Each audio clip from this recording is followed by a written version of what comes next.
खबर झारखंड से। एक दिन में 40 जमीन फ्लैट की रजिस्ट्री की बाध्यता समाप्त, जितनी चाहे उतनी रजिस्ट्री होगी। रांची के सब रजिस्ट्रार अविनाश कुमार ने बताया कि रजिस्ट्री कराने वालों को कोविड-19 के नियमों का पालन करना होगा।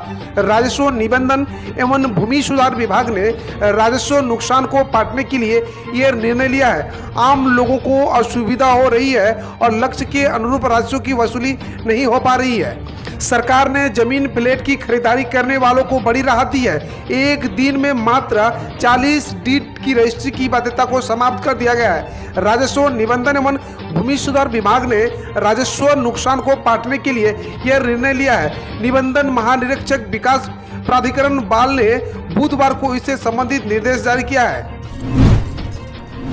झारखंड को अजीम जी प्रेम जी का बड़ा तोहफा, सदर अस्पताल रांची को दिया 20 अत्याधुनिक आईसीयू बेड। झारखंड वासियों के लिए बड़ी खुशखबरी है।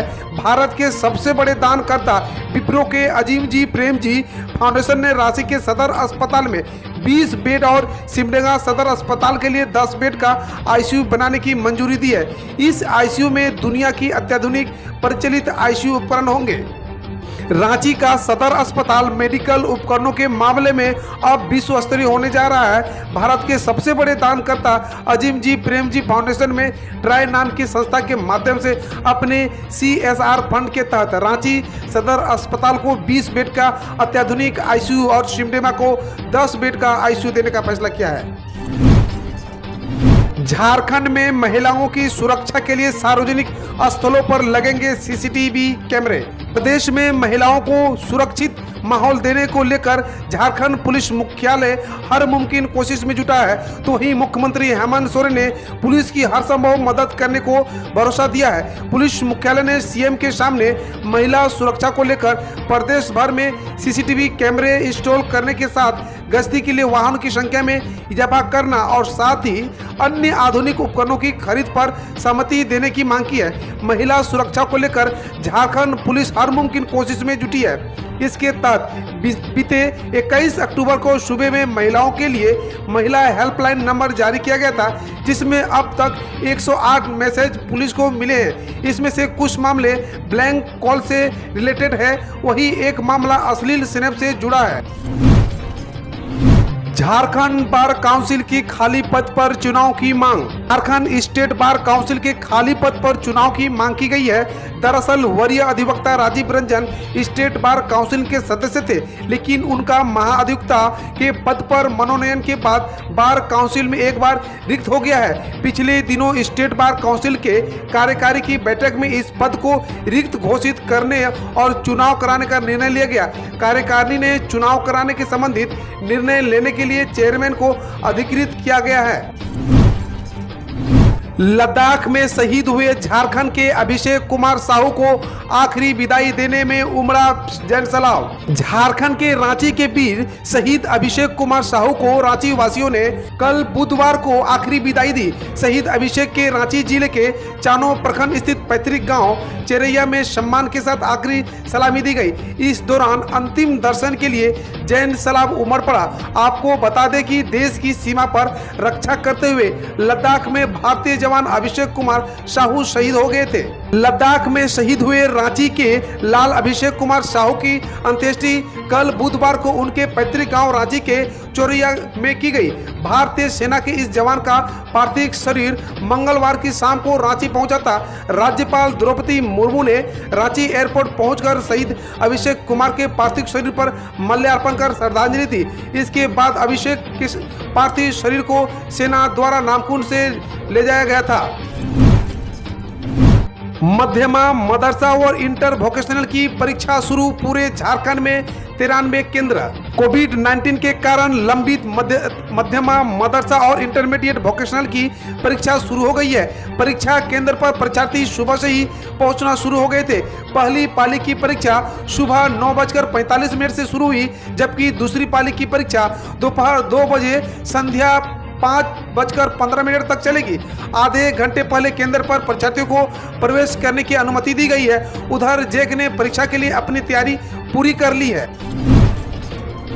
नहर जीर्णोद्वार के टेंडर में घपले का आरोप, जांच के लिए सचिव को लिखा पत्र। गढ़वा जल प्रमंडल की ओर से मोहम्मदगंज बाराज से निकलने वाली नहर के जीर्णोद्वार के लिए निकाली गई निविदा में घोटाला किए जाने का आरोप लगा है। निविदा समिति ने सबसे कम दर में जीर्णोद्वार का काम की बीड करने वाली कंपनी को टेंडर देने की बजाय सबसे ज्यादा बोली लगाने वाली कंपनी को टेंडर दे दिया। मामले की जांच की मांग को लेकर हाईकोर्ट के अधिवक्ता राम सुभग सिंह ने जल संसाधन सचिव को पत्र लिखा है।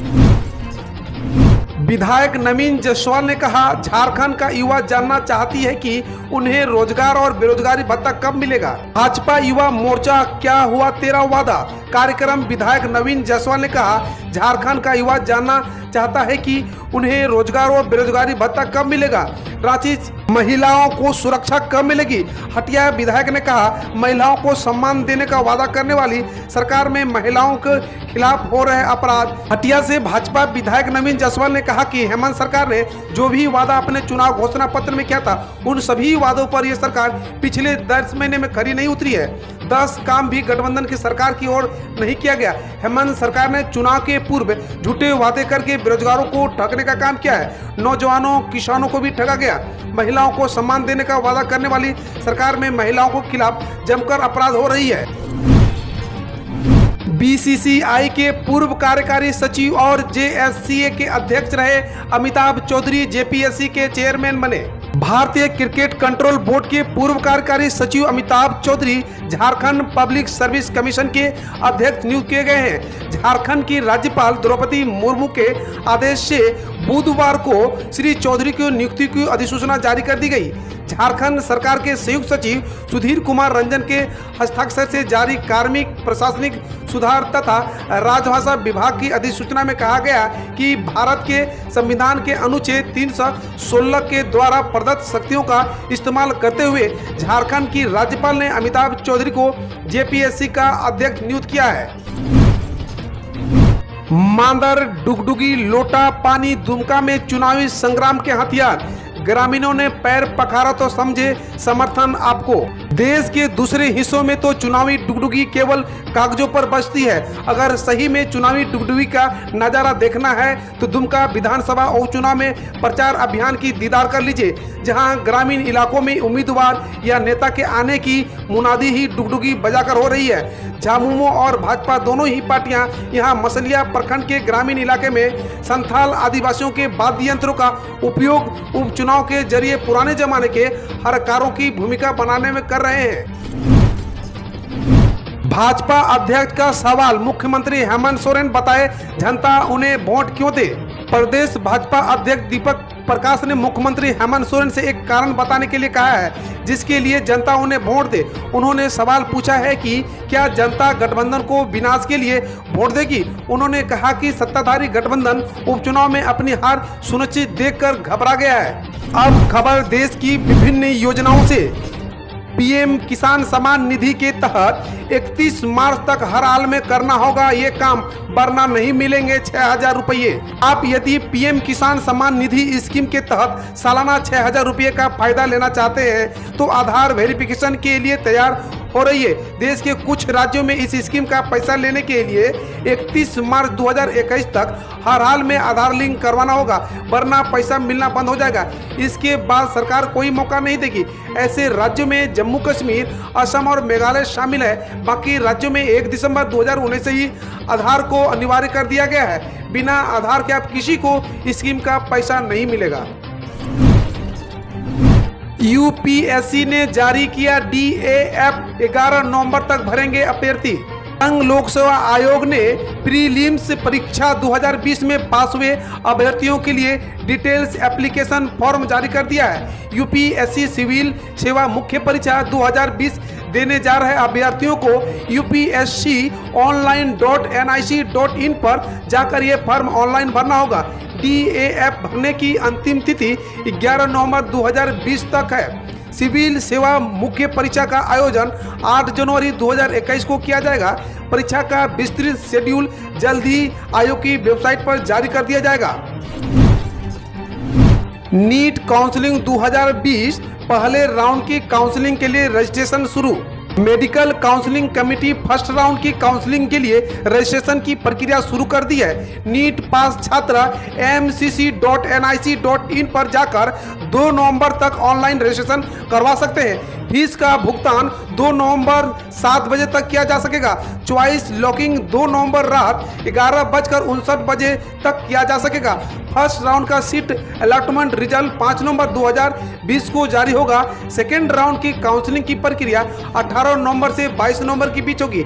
सेकेंड राउंड की सीट अलॉटमेंट का रिजल्ट 23 नवंबर को जारी कर दिया जाएगा।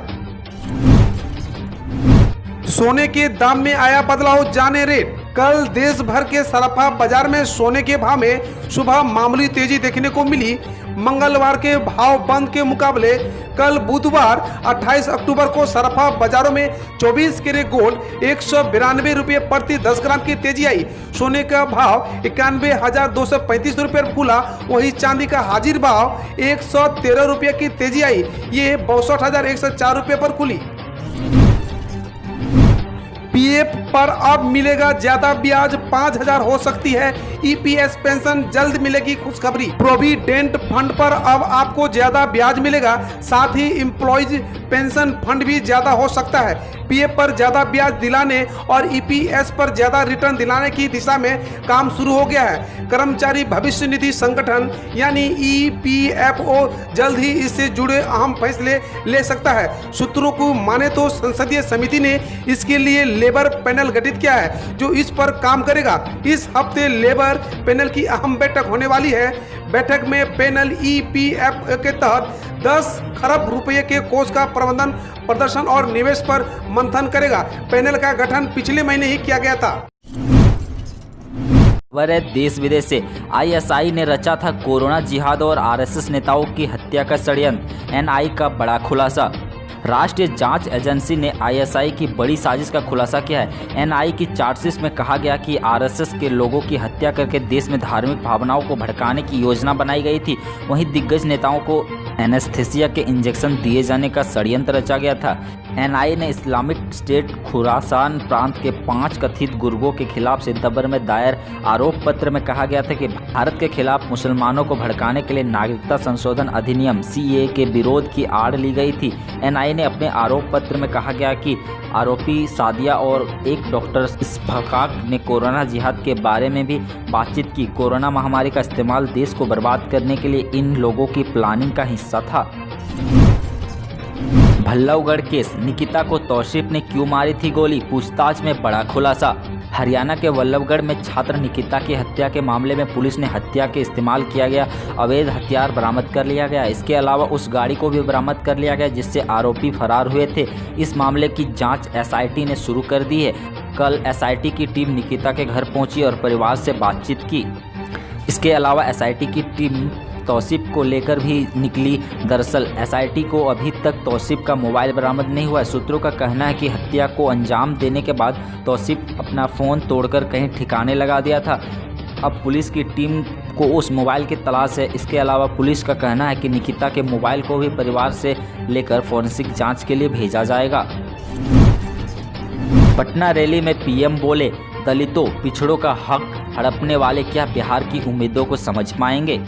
बिहार विधानसभा चुनाव के दूसरे चरण के मतदान के लिए पीएम मोदी पटना में रैली को संबोधित कर रहे थे। पीएम मोदी ने कहा कि बीते 1.5 दशकों से नीतीश कुमार जी की अगुवाई में बिहार में सुशासन से सुशासन की तरफ कदम बढ़ाए हैं। एनडीए सरकार के प्रयासों के कारण बिहार ने असुविधाओं से सुविधा की ओर, अंधेरे से उजाले की ओर, अंधविश्वास से विश्वास की ओर, अपहरण उद्योग अवसरों की ओर एक लंबा सफर तय किया है। इससे पहले पीएम मोदी ने दरभंगा और मुजफ्फरपुर में सभाओं को संबोधित किया। इस रैली में विपक्ष पर निशाना साधते हुए पीएम मोदी ने कहा कि इस बार बिहार विधानसभा चुनाव बहुत ही असाधारण परिस्थिति में हो रहा है। कोरोना की वजह से आज पूरी दुनिया चिंतित है, मुश्किल में है। महामारी के इस कठिन समय में बिहार को स्थिर सरकार बनाए रखने की जरूरत है। 30 अक्टूबर को 2 दिवसीय यात्रा पर गुजरात जाएंगे पीएम मोदी। कई परियोजनाओं का करेंगे उद्घाटन। प्रधानमंत्री नरेंद्र मोदी 30 अक्टूबर को 2 दिवसीय यात्रा पर गुजरात जाएंगे। यात्रा के दौरान पीएम केवडिया और अहमदाबाद के बीच सीफ्लेन सेवा समेत कई परियोजनाओं का शुभारंभ करेंगे। बता दें कि वैश्विक महामारी कोरोना वायरस के प्रकोप के बाद पीएम की यह पहली गुजरात यात्रा होगी। इससे पहले बीते शनिवार को उन्होंने गुजरात में ही वीडियो कॉन्फ्रेंसिंग के जरिए 3 परियोजनाओं का उद्घाटन किया था। केंद्र कर्मचारियों को दिवाली के पहले मोदी सरकार दी और राहत। आइए जानते हैं क्या है इनके फायदे। यदि आप केंद्र कर्मचारी हैं तो यह खबर आपके चेहरे पर मुस्कान ला देगी। जी हां, दिवाली पहले आपको मोदी सरकार ने एक और तोहफा देने का काम किया है। लाखों केंद्र कर्मचारियों को केंद्र सरकार ने एक और सुविधा दी है जो LTC को लेकर है। इसके नियमों में बदलाव करने का काम सरकार की ओर से किया गया है। नियम के बदलाव के बाद से अब कर्मचारी अवकाश नजदीकरण के बिना ही मान्य LTC किराए का इस्तेमाल कर इस योजना का फ़ायदा उठा सकेंगे। इसका मतलब यह है कि अब LTC कैश के लिए सरकारी कर्मचारियों के एक से अधिक बिल मान्य होंगे। कर्मचारी लीव एनकैशमेंट के बिना ही यह अब संभव होगा। बिहार चुनाव, पीएम मोदी ने तेजस्वी यादव को बताया जंगल राज का युवराज। राम मंदिर का भी किया जिक्र। बिहार विधानसभा चुनाव में विपक्षी राजद के पिछले शासनकाल पर निशाना साधते हुए प्रधानमंत्री नरेंद्र मोदी ने विपक्ष के मुख्यमंत्री पद के उम्मीदवार तेजस्वी यादव को जंगल राज का युवराज करार दिया है और 10 लाख नौकरियों के उनके वादे पर उन्हें आड़े हाथ लिया है। पीएम ने उत्तर बिहार के दरभंगा और मुजफ्फरपुर के साथ ही राजधानी पटना में एक के बाद एक 3 चुनावी रैलियों को संबोधित किया। प्रधानमंत्री मोदी ने अपने भाषण की शुरुआत हिंदुत्व से की और अयोध्या में राम मंदिर का निर्माण शुरू करने का भी जिक्र किया। बिहार विधानसभा चुनाव 2020, छिटपुट हिंसा के बीच पहले चरण की सभी 71 सीटों पर मतदान समाप्त। बिहार विधानसभा चुनाव 2020 के पहले चरण में 16 जिलों में 71 सीटों पर सख्त सुरक्षा में छिटपुट हिंसा के बीच वोटिंग खत्म हो गई। शाम 6 बजे तक 52% से ज़्यादा मतदान हुआ। एक और कई सीटों पर विभिन्न प्रत्याशियों के समर्थन आपस में भिड़े तो वहीं 3 अलग अलग जगहों पर 3 की मौत हो गई। उधर सुबह मतदान की शुरुआत के दौरान कई जगहों पर बड़ी संख्या में EVM खराब मिल रही थी। इसी वजह से जमुई में 12 बूथों पर मतदान समय 4 बजे से बढ़ाकर 7 बजे कर दिया गया। कड़ी सुरक्षा के बीच हो रहे मतदान के बीच औरंगाबाद जिले में ढीबरा इलाके की सुरक्षा ने 2 इंप्रूवमेंट विस्फोटक उपकरण बरामद किए। वहीं पीएम मोदी ने लोकतंत्र के इस पर्व में कोरोना गाइडलाइन को ध्यान रखकर मतदान करने की अपील की। उधर केंद्रीय मंत्री गिरिराज सिंह भी मतदान के दौरान मंदिर पहुंचे। वहीं राहुल गांधी ने भी चुनाव के लिए लोगों की शुभकामनाएं दी। भारत के ऑस्ट्रेलिया दौरे पर शेड्यूल जारी, जाने कब और कहां होंगे मैच। भारत के ऑस्ट्रेलिया दौरे के कार्यक्रम की पुष्टि हो गई। दौरे की शुरुआत 27 नवंबर को सिडनी में वनडे मुकाबले से होगी। 4 टेस्ट मैचों की सीरीज के दौरान एडिलेड में डे नाइट टेस्ट खेला जाएगा, जबकि मेलबर्न में पारंपरिक बॉक्सिंग टेस्ट में दोनों टीमें जोर आजमाएंगी। इसके बाद सिडनी और ब्रिस्बेन में अगले 2 टेस्ट खेले जाएंगे। टेस्ट सीरीज से पहले 3 वनडे और 3 T20 मैचों की सीरीज खेली जाएगी। वनडे 27, 29 नवंबर और 2 दिसंबर को खेले जाएंगे। T20 इंटरनेशनल 4, 6 और 8 दिसंबर को खेला जाएगा। एडिलेड में पहला टेस्ट 27 दिसंबर से शुरू होगा। हम रोज ऐसे ही न्यूज लाते रहेंगे, तो यदि आपने अभी तक क्लीन न्यूज को सब्सक्राइब नहीं किया है तो पहले फटाफट सब्सक्राइब कर लें, साथ ही बेल आइकन को दबा दें ताकि कोई अपडेट मिस ना हो।